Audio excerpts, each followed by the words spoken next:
Hi friends, welcome back to my channel అండి. అందరికీ కూడా వెరీ వెరీ గుడ్ మార్నింగ్. ఎలా ఉన్నారు? బాగున్నారా అందరూ? మన ఛానల్ని ఎవరైనా కొత్తగా చూస్తున్నారా? సబ్స్క్రైబ్ అయితే చేసుకోండి ఫ్రెండ్స్. వీడియో ఎండింగ్ వరకు కూడా చూడండి, చాలా బాగుంటుంది. మన ఆలు ఫ్రై నా స్టైల్లో మేము ఎలా చేసాము అనేది, మీకు ఆలు ఫ్రై అనేది మీకు నేను చూపిస్తున్నాను. ఇక్కడ ఆల్రెడీ ఆలునైతే మేము ఉడకబెట్టామండి. కుక్కర్‌లో ఒక 2 విజిల్స్ అయితే రానిచ్చేసి, ఇలా అయితే ముక్కలు చేసేసుకొని డీప్ ఫ్రై చేసేస్తున్నామనమాట. ఈ విధంగా డీప్ ఫ్రై చేసుకోవాలి. చూడండి నేను చూపిస్తున్నాను కదా! ఆ విధంగా అయితే డీప్ ఫ్రై అయితే చేసుకోవాలి. ఆ చేసుకునే టైంలో మనం మధ్యలో వచ్చేసి దాంట్లోకి ఫ్రై కారం అయితే మనకు ప్రిపేర్ చేస్తున్నాము.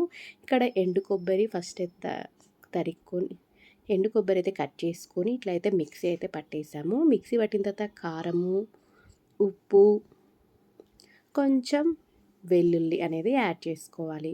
ఇట్లా వెల్లుల్లి యాడ్ చేసుకొని మిక్సీ పట్టుకొని ఇట్లా మిక్సీ అయితే పట్టుకోవాలండి. ఈ ఫ్రై కారం అనేది మన ఆలు ఫ్రైస్లో కానీ, దొండకాయ ఫ్రైలలో కానీ చాలా బాగుంటుంది. ఈ పొడి అనేది ట్రై చేయని వాళ్ళు డెఫినెట్గా ట్రై చేయండి, చాలా బాగుంటుంది.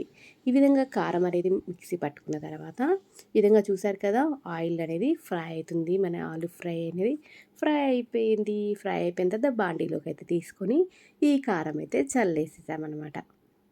మన ఆనియన్ కావాలంటే కొంచెం ఆనియన్ కూడా కట్ చేసుకొని వేసుకోవచ్చండి. డీప్ ఫ్రై చేయొచ్చు. ఆనియన్ కూడా చాలా చాలా టేస్టీగా ఉంటుంది ఈ రెసిపీ అనేది.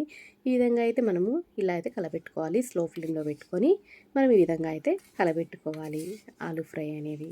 ఈ విధంగా ఒక 2 మినిట్స్ అట్లా ఫ్రై చేసుకున్న తర్వాత రెడీ అయిపోయింది.